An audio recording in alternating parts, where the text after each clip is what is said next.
in LA Fitness. That's how Zach be dropping them dimes. I think you're giving Zach too much credit, Perk. I just do.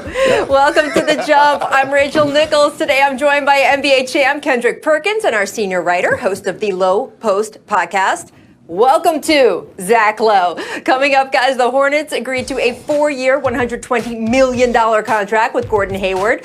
Were they right to gamble on him? We'll get to Hayward shortly, but first, what a weekend for the defending champs. The Lakers agreed to a trade for Dennis Schroeder before free agency began, then picked up Sixth Man of the Year Montrezl Harrell and Marc Gasol over the weekend. They also re-signed KCP and Markieff Morris.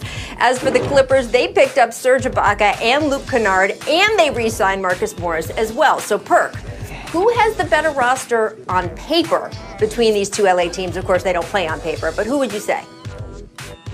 It's the Lakers, Rachel. Rob Pelinka went out there in free agency, and he did his thing. He went out there and got free agents like the Lakers lost and didn't win the championship. When you look at him getting Dennis Schroeder, Montrezl Harrell, who we stole from the Clippers, who was the Sixth Man of the Year, and then you go out there and get Wes Matthews for 3.6, one of the best two-way players in the game today. Not the best, but one of the best. And then you go and land Marc Gasol, a veteran big.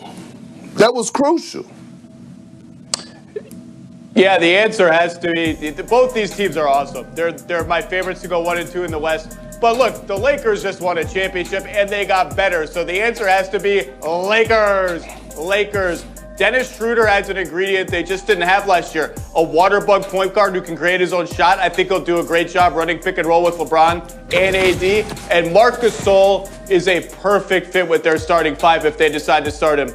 Same level of interior defense as Dwight and JaVale, maybe even a little better, except he can shoot threes and space the floor for Anthony Davis. So all of a sudden when Anthony Davis is posting up, the lane is clear. Anthony Davis's pick and roll diving to the rim, the lane is clear. And oh, by the way, if you decide to put your center on Anthony Davis and try to hide your power forward on Marc Gasol, he can take that guy down to the weight room. You throw in Montrezl Harrell, maybe keep him in a six-man, kind of roll off the bench. I think the Lakers had an amazing offseason. Clippers are doing great, but when you win the championship, you get the benefit of the doubt. It really does seem like a long time ago, guys, right? That the narrative out there was, gee, I don't know if players want to play with LeBron. Kyrie left. Kevin Durant didn't want to come. Kawhi Leonard didn't want to come to Lakers and play with him. Guess what? Guys seem to be wanting to play on that Lakers team. And such an interesting thing happened with the Lakers last year, and I wanted to ask you guys about it because last summer, I said once they built that roster, gee, I'm worried about their perimeter defense. I was very concerned about where that was going to come from. And if you look at the numbers of where this Lakers roster, their core players were the previous season, look at their defensive numbers from last season, you can see where that concern was. But then look at this past season. Every single guy got better. I mean, much better. And I would say this is in some ways the Frank Vogel effect. This is in some ways LeBron getting serious on defense the way he hadn't in the previous few years. But it has sort of made me wonder, how do we account for this thing when looking at rosters to say, some of these guys might be so much better consistently 1 through 8 there than they were the previous season. Zach, when you see those numbers, what do you do when you evaluate rosters? Well, a lot of those numbers, those are team defense or individual defensive ratings. Those are really heavily dependent on your team context. So when you add in Anthony Davis and you add in engaged LeBron James and you retool the team around them, everybody's defensive numbers are going to get better. So I don't put a huge amount of stock into those numbers. I just think the Lakers got better talent, including a defensive player of the year level player in Anthony Davis, a coach who's going to stress defense from day one. And they came out with the mindset of, we're building our team defense and out. And when you do all those things together, yeah, everybody's numbers are going to improve. I don't think, and everyone bought in. Guys who maybe hadn't bought in as much in the past bought in. So that's what happens. And I do think they can carry that over into this season. And as you pointed out, Rachel, their perimeter depth, just as good now as it was when they won in the bubble, maybe even better. And Zach, you hit a great point by bringing up Frank Vogel. When you look at Coach Vogel, especially when he was with the Pacers, they were always at the top defensively. So Frank Vogel brings that defensive mindset. And once he got LeBron James and Anthony Davis to buy in, then it's a ripple effect. Now you see Caldwell Pope, he's buying in on the defensive end. And then you seen Dwight Howard and JaVale McGee last year, the way that they had a defensive impact. But now you add Dennis Schroeder, who's a guy that could pick up 94 feet, who's feisty on the defensive end, who gets you extra possession, along with a guy like Montrezl Harrell. Look, we praise Montrezl Harrell about his offensive package and his 19 points a game, but he's great at taking charges. He's an underrated shot blocker. And then we all know locked in Marc Gasol, what he brings to the table, along with Wesley Matthews locking in on the wing position at $3.6 million. Hey, it looks like pure gold to me for the Los Angeles Lakers. And on the Clippers side, Serge Ibaka, I think, makes up for a lot of losses there. But, Zach, do you think they're done? Because a true ball floor general, it feels like they still need to fill out on that roster. Well, there just aren't a lot of those players left unless they want to re-sign Reggie Jackson. It's getting to be slim pickings. But to answer your question, no, I don't think they're done. And I don't necessarily think there's a move that happens now or maybe even before the season. But I don't think the Clippers, as they stand right now, first of all, they have to add a couple of players. Second of all, I just don't think this is going to be the team that is playing for the title or playing in the playoffs after the trade deadline. I think they'll tweak it a little bit. But Ibaka was a hugely important signing for them. I agree. Look, the Clippers dropped the ball. I thought they would be more aggressive this offseason. I thought that they would try to go out there and really pursue Rajon Rondo because that's what they're missing. They're missing that floor general. They're missing that veteran leader to be on the ball club, to be that guy who controls the locker room outside of basketball. But they didn't go out there and they didn't be aggressive. To me right now, the Clippers are losing, especially the LA battle, but they're losing in the free agency battle tremendously. Serge Ibaka was a good pickup, but they needed to add more pieces, and they're not getting it done right now. Well, they got time before the trade deadline, still months away. We'll see how they tweak and come up with a roster that's going to take them into the playoffs. I do want to move on to Gordon Hayward because he and the Hornets agreed to a 4-year, $120 million deal over the weekend, guys. A lot of folks question Hayward opting out of his $34 million option with the Celtics for next season, but clearly it was for a reason. It worked out for him. Zach, what's your assessment of Charlotte's decision to gamble on Hayward here? All right, let me defend the Charlotte Hornets a little bit. Do I think this is a good contract? Not really. Do I think it'll be like a trade asset in a couple of years? No. But it's not like the Celtics and the Pacers in a sign-and trade were offering $80 million or $90 million. It was something over $100 million. So it's not like the difference was that big. And look, if you want free agents to come to Charlotte, this is what you have to do. Just like if you want free agents to come to any kind of small market, you have to overpay them. And all you want to say is, well, they should just keep tanking and tanking and tanking. Well, that's just not a reality for a lot of these teams. It's not a reality for these small market teams, even in a year when you can't sell tickets. And also, the Hornets, as things stood before, could have had like $50, $60 million in cap space this coming offseason when like 2/3 of the league is going to have a lot of cap space. What are you buying with that cap space that's better than Gordon Hayward? Gordon Hayward, if he stays healthy, is still a really, really good player. So, no, I don't think it's a great contract. And, yeah, everyone wants to clown the Hornets for going all in for the 8th seed like they always do. I just don't think it's as bad of a deal as people are making it out to be. And I think Gordon Hayward is still a damn good player.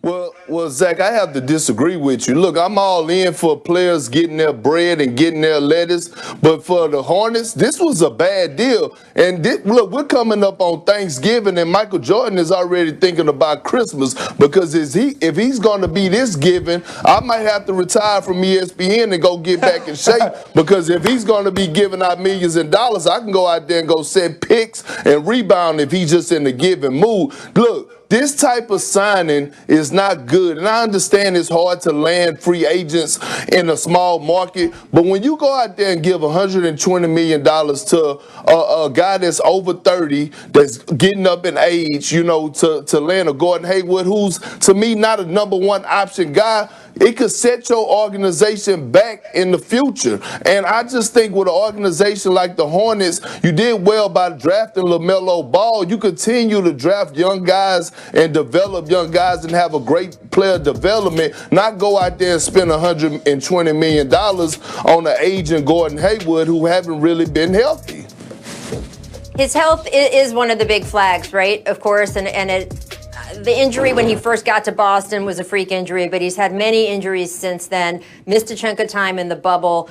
I do always want to compare it, though. If you're spending money on Gordon and people say, you shouldn't be doing that, it's way overpaying him. Well, what else would you be spending that money on? And to Zach's point, their options of what else to spend that money on are not the same as some other teams around the league. So we'll just have to watch and see if he becomes a worthwhile signing for them, and especially his health over the coming years. I do want to switch gears, guys, quickly, though, because a delegation of NBA players, several officials from the Players Association, were at the Vatican today, for a private audience with Pope Francis to discuss their work on social justice issues. The delegation included Kyle Korver and Sterling Brown from the Bucks, Jonathan Isaac of the Orlando Magic, Anthony Tolliver, the Union Secretary-Treasurer, Marco Bellinelli, and Michelle Roberts, Executive Director of the Players Union. Zach, this was your story this morning. What else can you tell us about how this came about and the discussions they had?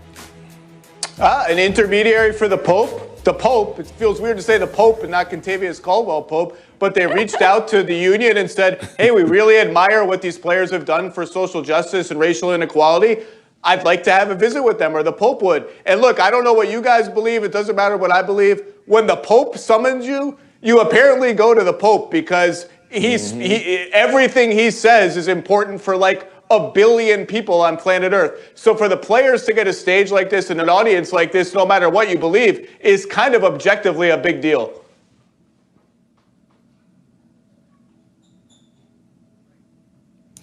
Perk, absolutely. I know you agree with me that when the Pope calls, you got to say yes, right, Perk?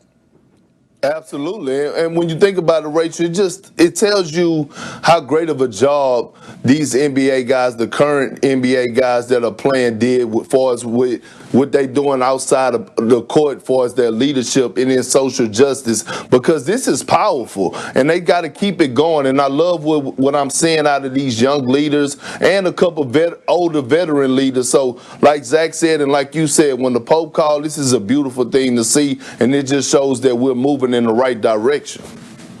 Speaks a lot of Pope Francis as well, I think. All right, guys, coming up, the Hawks have been aggressive in free agency, including signing Bogdan Bogdanovic to an offer sheet. Is this something, nothing, or everything? Find out next on The Jump.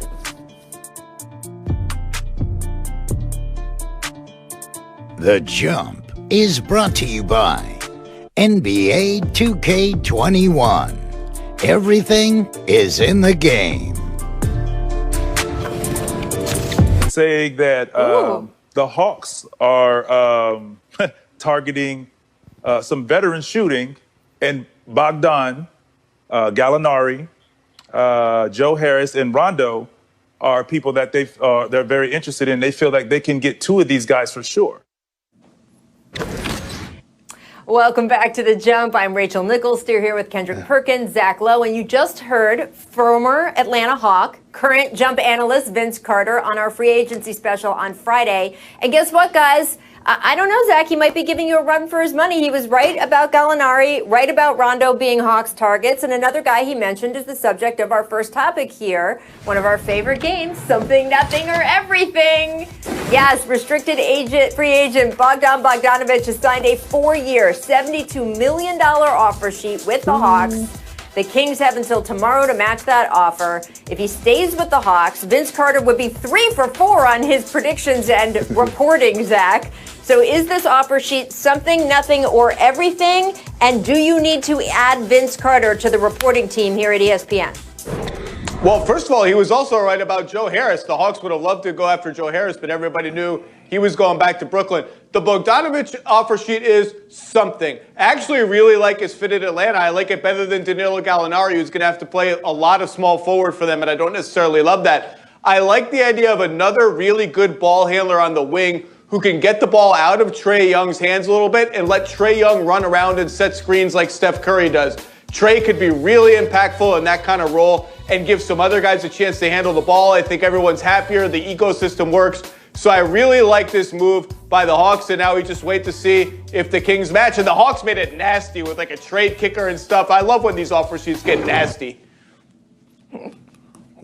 Rachel, Zach, Bogdanovich to the Hawks will be everything. With Trae Young and Bogdanovich, this might be the best scoring backcourt in the NBA. Bogdanovich is a guy that teams have to prep for and shoot around and make sure they have a focal point on how to stop him. He is a walking bucket, and you pair him along a guy that's a level 4 scorer like Trae Young, it's going to be hard to stop them offensively. I don't care about how terrible they are on the defensive end. If you got this much scoring power in your backcourt, you have a problem. And then they could go with a 3-guard lineup where they have Rondo playing the point and have both of those guys playing off the ball. It could be serious. We could see a Splash Brothers, a lower version of the Splash Brothers down there in Atlanta, and I got Atlanta making the playoffs, even if Bogdanovich don't come. But if he do come, they're going to make the playoffs and actually make some noise in the playoffs. That's how much of a factor he is. So the question then, Zach, is are the Kings going to match, or is Bogdanovich going to be an Atlanta Hawk next season? Nobody knows. Everyone's asking me that question today. I think given that the Kings already orchestrated a sign-and trade for him that didn't actually work out, I would bet slightly against them matching. It's a lot of money, and they have a lot committed to Buddy Hield and now De'Aaron Fox and Harrison Barnes and Marvin Bagley's come up. So I would bet slightly no, but no team likes to lose a really good player for nothing. So I think I'll say 60-40 no. I don't feel confident in it. What do you think the Kings should do, Perk?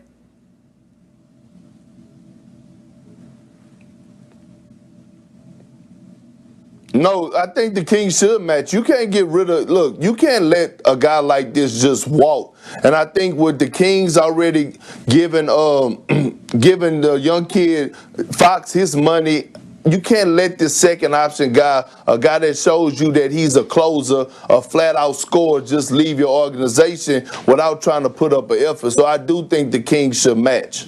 Well, we'll see what they do. They also have, of course, as Zach noted, other financial commitments. And let's get to one of those. Rising star De'Aaron Fox received a 5-year, $163 million maxed extension this past weekend. Fox less than 1 month shy of his 23rd birthday. So, Perk, is this extension something, nothing, or everything?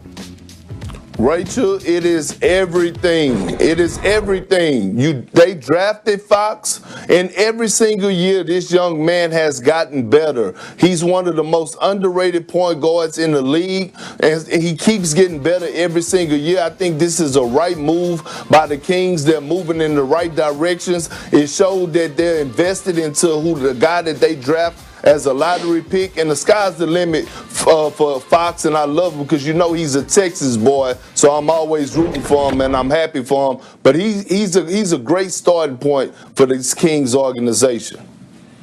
It's everything, and it has to be everything because it's every damn dollar the Kings can offer him. It actually reminds me a little bit of the Nuggets deal with Jamal Murray, where it strikes you as a little early, it strikes some people as a little early, but this is a mid-market, small-market team that has to take care of its own guys, and I'm a De'Aaron Fox believer. I think he has talent. I think he can be a leader. That said, last year he got better at a lot of stuff, finishing in the paint, getting to the line, playmaking, but 29% from three. If that doesn't change, guys are going to go under picks against him, and I thought his defense kind of plateaued and maybe got a little worse. That said, if he can put together the improvements he had last year and improve those other parts of his game, then it all comes together and you have a potentially really, really special player. And I'm actually optimistic he can put it all together like that.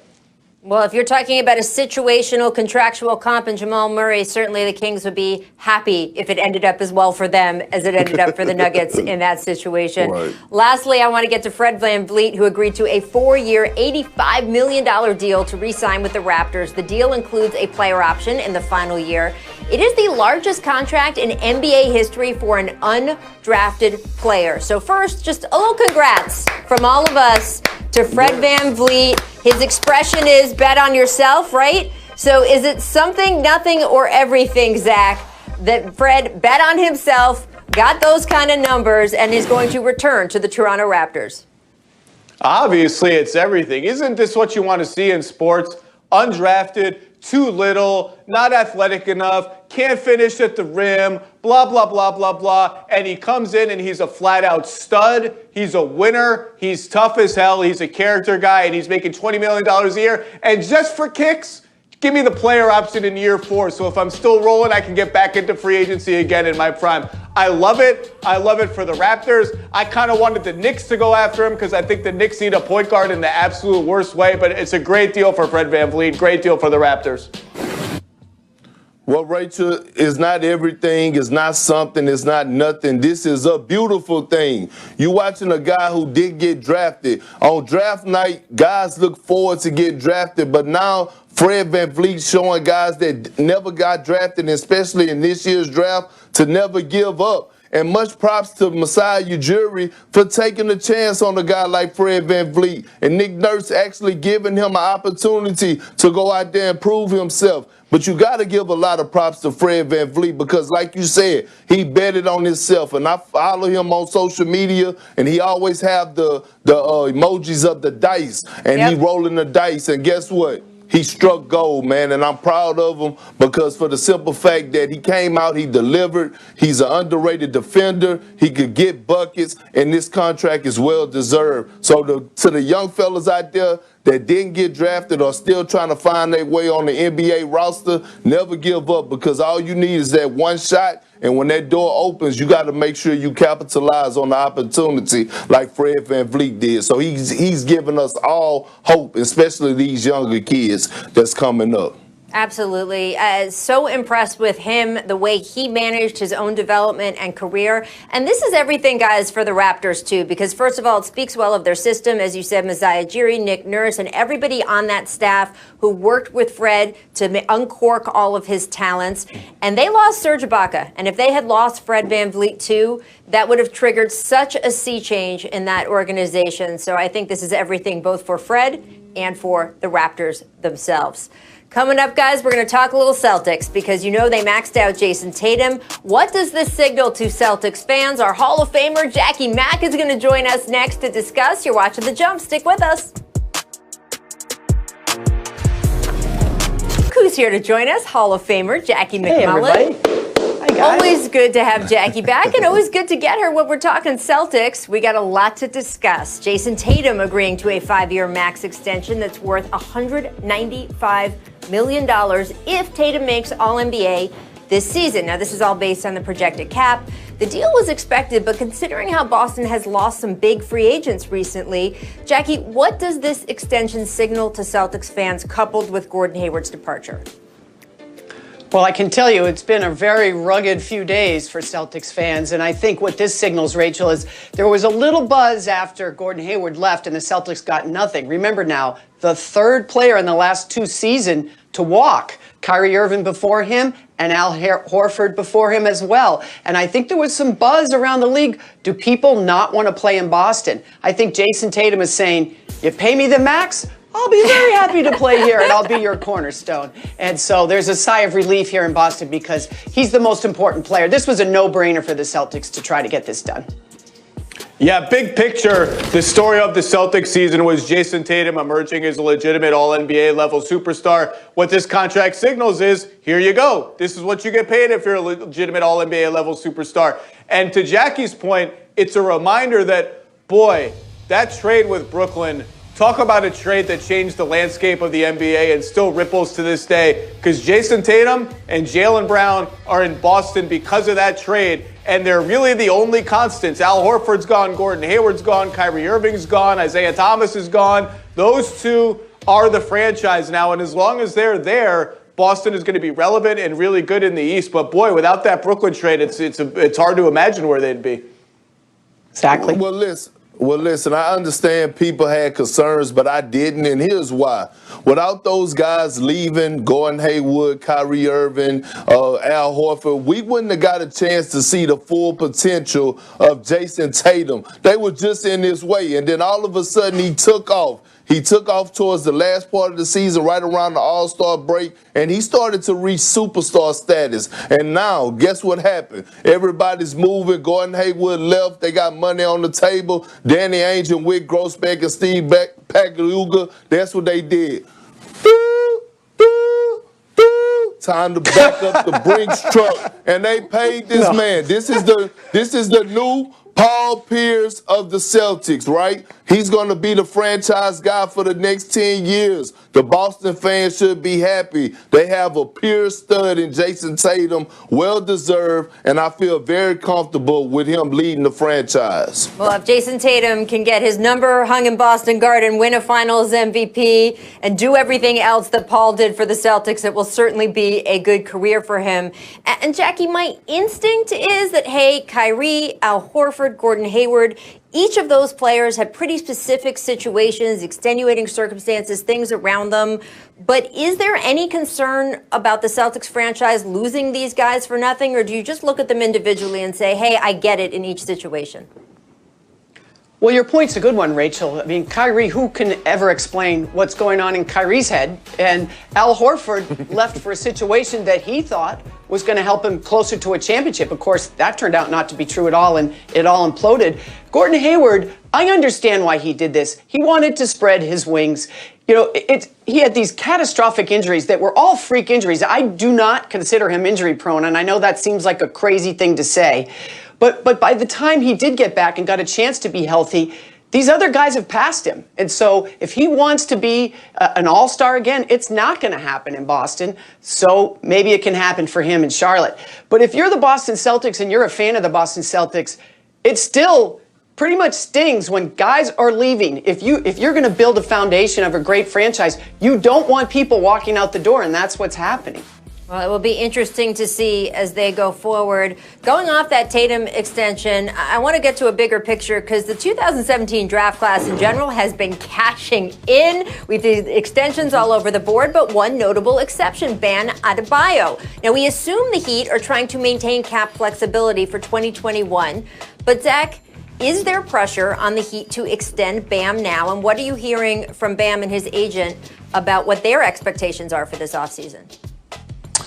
Well, it certainly doesn't help the Heat's argument that maybe Bam should wait, that everyone else is not waiting. But this is a massively important issue because if Bam signs that max extension now, the Heat's cap situation is such that they might have to trade almost everybody up to and including Tyler Hero, according to Bobby Marks, who I checked with today, just to fit Giannis's supermax or Giannis's max or anybody else's max, should that come to pass. We don't know if that will even be an opportunity for them. So, yeah, I think Fox, Tatum, and on, signing Donovan Mitchell, signing these contracts does put pressure on the Heat. I think the Heat and Bam and his team will meet this week, and we'll get news out of that meeting. And, you know, Bam and Giannis actually have the same agent, so that's another tricky dynamic part to all of this. We'll see how much pressure they exert.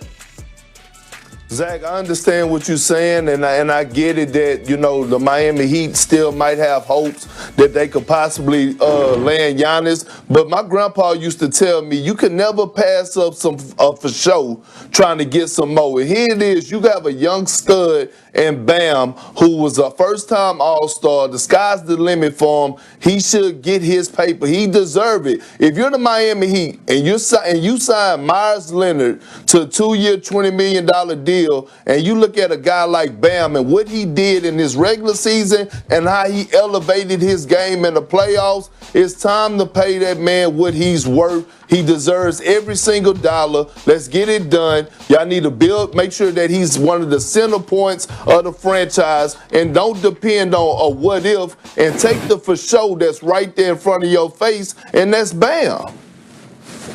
Okay, Perk, that's all well and good, but first of all, let's not compare Myers Leonard's situation to Bam, because that doesn't make any sense to me. If you're Bam and the Heat come to you and say, you are our cornerstone, we're going to take care of you, we swear, but we want to help you win a championship, and if you can be patient just a little longer, we want to see how this plays out so we can have Giannis next to you and you can win a championship together. I don't think that's unreasonable from a franchise point of view. Now, if it gets to a point where Bam and his agents say, listen, fish or cut bait, then you have a decision to make. But to buy a little time here, Giannis hasn't made up his mind yet, as far as we know. We haven't certainly heard one way or another whether he's going to sign that supermax. It's just prudent on everybody's part to wait a little longer. Well, yeah, Jackie. I was just going to say, Perk, that Zach made the point that Giannis and Bam have the same agent. So there is someone involved here who is very familiar with Giannis's thinking. There So I you go. certainly understand the idea of not rushing into this over this past weekend until they see how things play out with Giannis and the Bucks over the course of the next few weeks. That being said, and Jackie, look, we can all look at the numbers and say, yes, it would be better for the Heat as an organization if they can have Bam wait. They do give him that full reward next offseason that will give them more flexibility if Giannis, or frankly, an opportunity for another big free agent comes in to help him in 2021. But with all the injuries you have seen around the league, major injuries to major players, if you were on the other side of that, as you point out, Jackie, really good speech from the Heat, very prudent, makes a lot of sense, would you still feel comfortable taking that risk? Right. That's a fair point, and we'll have to wait and see. It really is a literally wait and see thing. And I'm not saying, you wait forever. If you're Bam and his agent, at some point, you're going to say, listen, we've tried to play this game with you, and now we need to get paid. And everybody would respect that. Well, Jackie, I wasn't comparing Myles Leonard and Bam in that type of way. What I'm saying is, if you're going to compensate Myles Leonard to $10 million a year, then you definitely have to take in consideration and get one of your franchise centerpieces out the way. That's my point. I know Bam is probably ready, and this is the problem with guys like Bam and Giannis in this situation having the same agent, because you just never know. It could be so many hidden agendas behind this, and this is why sometimes agents lose clients, because they may lean towards one way and give one client bad advice to help another client out. So this is the sticky part of the situation when you're dealing with agents that have the same client and you dealing with hundreds of millions of dollars in an MVP type player. But that's unavoidable, Perk. I mean, Kevin Durant's the only one I can think of that has one agent, Rich Kleiman, that has no other clients. Almost all of, I forget who your agent was, but I'm sure he had multiple clients. That's just how it works in the NBA. To Rachel's point, if you ask Bam to wait, right? If you ask Bam to wait and say, we're going to give you all the money in a year, you better damn well mean it. You better mean it if he tears his Achilles, God forbid. You better mean it if he has a bad season by his standards or something like that. You better give him everything, because to Rachel's point, I see no reason for any player to wait when the money is there for them. Bam has earned it by any standard. His playoff performance, he's an all-NBA level player. He has earned it. So if you say you wait, you better mean it. You better give it to him no matter what. Yeah, and look, I actually think it's to Bam's advantage in this case that he has the same agent as Giannis, Perk. I would say that gives him a window into the thinking of the big domino piece that might be affecting his situation. So I think it's actually good for Bam that Alex is both the agent for him and for Giannis, but it is interesting, and it is a case of what might be best for the team big picture versus what might be best for the player, which then again the next offseason turns into what's also best for the player who wants to compete with the team to win a championship. So it's all interwoven, and a problem that the Heat are going to have to work out. Zach Lowe, thank you so much for joining us. Has been great having you with us over this free agency period. Jackie and Perk, I need you to hang out in the next segment, everyone else watching, because coming up, we're going to sift through the opening weekend of free agency and pick some winners and losers. A couple LA teams might be mentioned. Keep it locked.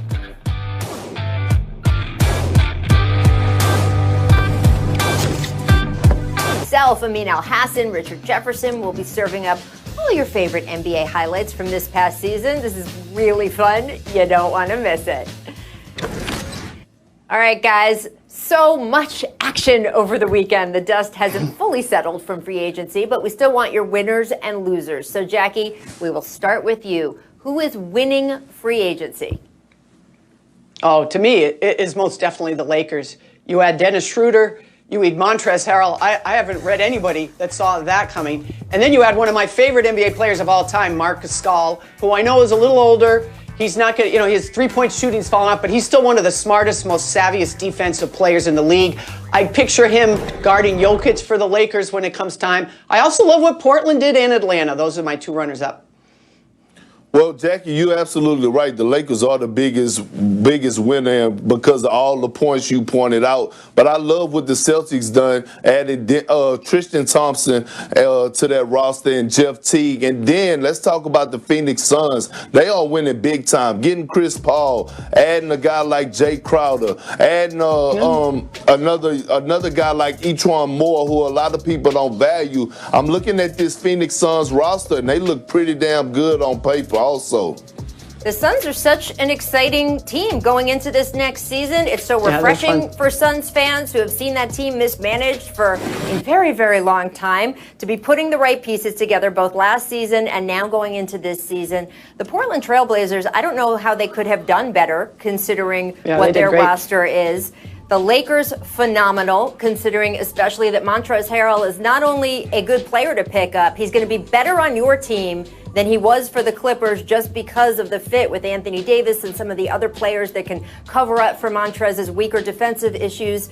And then you also kind of weaken your opponent across the hallway, which I know is a big deal in Lakers-Clippers land, whether they admit it or not. And then I'm going to throw one more in there. I don't know if this is technically free agency. I'm just kind of lumping in the whole week with trades and the draft and everything else. But Philadelphia, Jackie, you and I have talked so often about the fit between Joel Embiid and Ben Simmons, and the biggest issue when having that discussion is who are the players around them. I don't know if we have the numbers 100%. From our researcher, Caesar, but if you look at these two guys when they were on the floor together just a couple years ago, they were plus 15. I mean, that you wouldn't look at that and say, God, those guys can't play together. They don't fit, because they had spacing. They had other guys around them. And then you look at each season since then and how the numbers have gone down.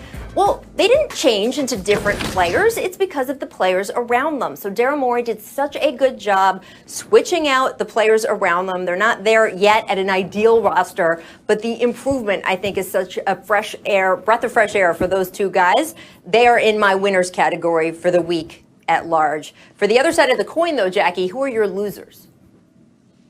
Well, I'm going to stick in Los Angeles, because again, we talked about Montrezl Harrell walking across the hallway. He probably can just move his stuff from one locker to the next. I think that's a pretty big blow. And I'll tell you something that a lot of people aren't talking about, but they should be, is JaMychal Green going to the Nuggets for me is also a big loss for the Clippers. And remember, we were talking about Rajon Rondo going across the hall with his stuff to the other locker. Not so fast. He ended up going to the Hawks. So for me, the Clippers do not come out of this well. Here's the other thing. They did add Serge Ibaka, who I like. I probably like even a little better than Montrezl Harrell because of what he can do. But he is a player option for 2021, Rachel and Perk. That means that if things start to go sour, he, Kawhi, Paul George, they can all walk in 2021.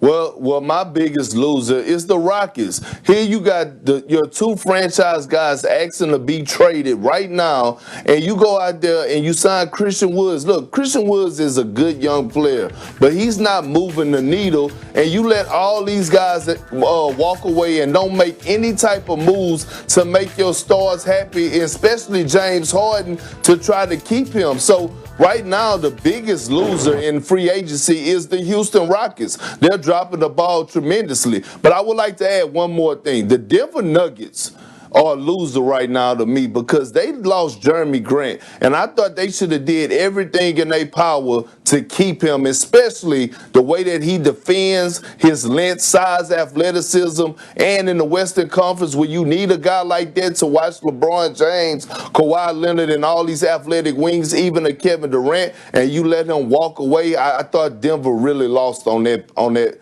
with losing Jeremy Grant. Perk, I'm a little surprised to hear you put the Celtics in the winners category. I like the Tristan Thompson signing too. I think that it fills a need for them. I think that he will be a good, active, dedicated player for them, except for a few spots, relatively injury-free. But do you think that the Celtics roster got appreciably better? Would you put them as a winner, Jackie, or would you put them more as neutral? I would not put him as a winner. Gordon Hayward walked away for nothing. And I'm telling you, people don't understand how important Gordon Hayward was to the Celtics. This is a guy who put aside his ego, Put aside the number of shots. He was the best facilitator on that team last year. And the shots that he did make, he was very efficient. Now, I get that everybody looks at the dollar signs. Was he worth $34 million? Would I have paid him what the Charlotte Hornets paid him if I were the Boston Celtics? No, I wouldn't. But he still walked away without you getting anything for him. I don't consider that a win. Yeah. Well, I do. Go ahead.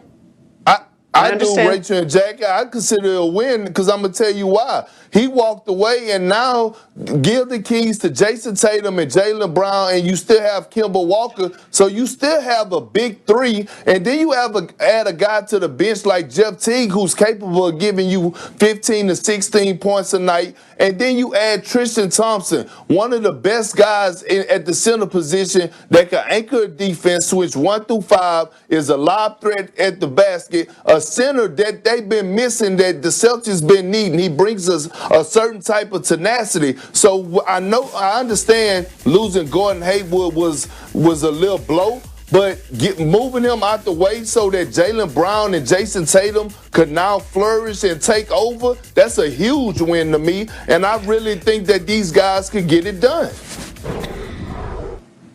Well, time will tell, Perk. If you're right, we'll see. It's a competitive Eastern Conference. You've got Brooklyn that we know will get better with Kevin Durant coming back and Kyrie healthy. We know Miami, they're going to be dogs, and we know Milwaukee is ready to run. So we'll see what that Eastern Conference looks like and where the Celtics fall in there.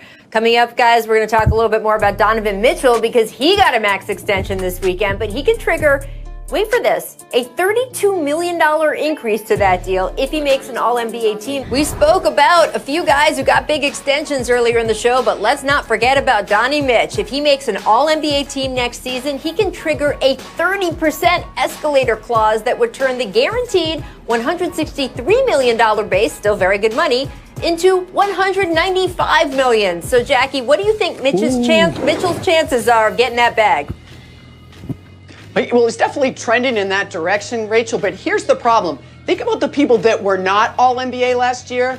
Steph Curry, Kevin Durant, Kyrie Irving, all because of injury. Joel Embiid, because people left him off their ballot. Jamal Murray, because maybe the rest of the world didn't know about him yet. There are 5 players right there who weren't All-NBA. So I'm not saying it can happen, but it's a crowded field.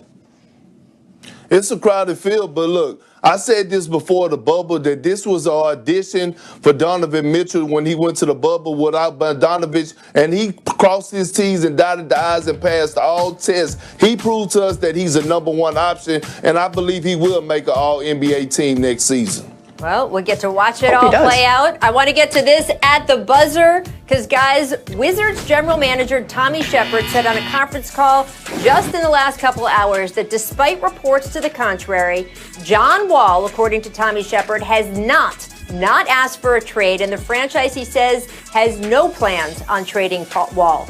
Perk, what do you make of this whole situation? Okay. I don't believe it. I don't believe it. They can't just tell me the sky's green and the grass is blue, Rachel. I don't believe it at all. I'm going to take Tommy Shepard as a word. Just because it's not going to happen right now, Rachel, doesn't mean it can't happen 10 weeks from now, 10 days from now. Thanks so much, Jackie and Perk. Zach Lowe for joining